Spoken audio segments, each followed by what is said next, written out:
शिवाजी महाराजांच्या राज्याभिषेकामध्ये केवळ महाराष्ट्राच्याच नसून तर संबंध भारताच्या इतिहासातच एक नवा पर्व सुरू झाला। महाराष्ट्राच्या एका कोपऱ्यात लावलेले स्वराज्याचे रोपटे पाहता पाहता मोठे वृक्ष झाले। रयतेचे राज्य सर्व जाती धर्माच्या लोकांना सोबत घेऊन चालणारे छत्रपती शिवाजी महाराज यांचा 352वा राज्याभिषेक आपण सर्व अतिशय उत्साहात आनंदात साजरा करत आहोत। या निमित्त सर्व जनतेला भरभरून शुभेच्छा। या शिवसेना नेते चंद्रकांत खैरे, खासदार डॉक्टर कल्याण खैरे, आमदार अंबादास दानवे यांनी औरंगाबाद UCT न्यूजच्या माध्यमातून दिले आहेत। क्रांती चौक येथे छत्रपती शिवाजी महाराजांना अभिषेक करून पालखीमध्ये बसून वाजत गाजत पुन्हा सिंहासनावर विराजमान करण्यात आले। यानंतर शिवकालीन मैदानी खेळांचे प्रात्यक्षिके सादर करण्यात आले।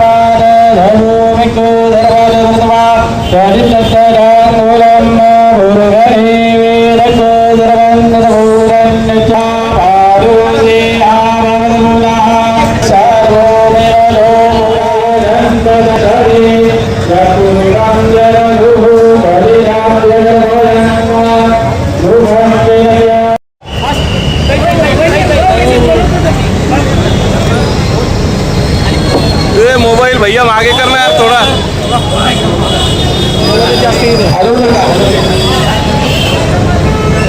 चला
दादा, शिवराज्याभिषेक दिन सर्व जनतेला काय शुभेच्छा द्या?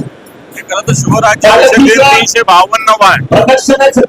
या दिवशी छत्रपती शिवरायांचा राज्याभिषेक झाला होता आणि छत्रपती म्हणून या अखंड हिंदुस्थानचे छत्रपती म्हणून त्यांचा अभिषेक झाला होता। मला फक्त अर्थानं शिवशाही जी आहे म्हटली जाते, ही शिवशाही निर्मितीचा शिवशाही तर होतीच, परंतु एक आपलीशाही अधिकृत निर्मितीचा हा दिवस हा छत्रपती शिवरायांनी चालवलेला राज्यकारभार आजच्या पिढीला मार्गदर्शक असाच आहे। आणि राज्यकर्त्यांनी सुद्धा या राज्याभिषेकाच्या सोहळ्याच्या निमित्तानं शिवशाहीचा आदर्श घेतला पाहिजे। शिवराज्याभिषेक दिन काय शुभेच्छा द्या? आज खऱ्या अर्थाने सर्व जाती धर्माला घेऊन चालणाऱ्या रयतेचे राजे आणि हिंदवी स्वराज्याची ज्यांनी संस्थापक छत्रपती शिवाजी महाराजांच्या राज्याभिषेकाचा आज आपण साजरा करतोय। त्या निमित्ताने सर्व नागरिकांना हार्दिक शुभेच्छा देतो। धन्यवाद। आपण दाखवणीच्या योगामध्ये शिवकालीन खेळच विसरलो, अशा निमित्ताने तरी आपल्याला ते बघायला मिळतात। आज शिवराज्याभिषेक दिन काय शुभेच्छा द्याल? हा कार्यक्रम संपला की लगेचच शिवाजी महाराजांचा सत्कार होईल। 352वा आलेली आहे आणि सोहळा होतोय। शिवराज्याभिषेक दिनानिमित्त त्यांचा सन्मान होणं त्यांचं बाकी आहे। म्हणजे आपलं हिंदू पदपाशाहीची हे स्थापना क्रांती चौक या छत्रपती संभाजीनगरचं एक भूषण आहे, एक ऐतिहासिक स्थळ आहे आणि म्हणून याला क्रांती आणि चौक नाव दिलं, क्रांती घडलेली आहे। त्या ठिकाणी हे ऐतिहासिक स्थळ आहे। शिवाय सर्व मान्यवर उपस्थित आहेत. सर्व महाराष्ट्रातील व भारतातील सर्व शिवप्रेमींना या ठिकाणी शुभेच्छा देतो. ज्याप्रमाणे छत्रपती शिवाजीची निर्मिती केली त्याचप्रमाणे यापुढेही तसेच काम आपण महाराष्ट्राच्या वतीने करत हीच विनंती आहे. शिवसेना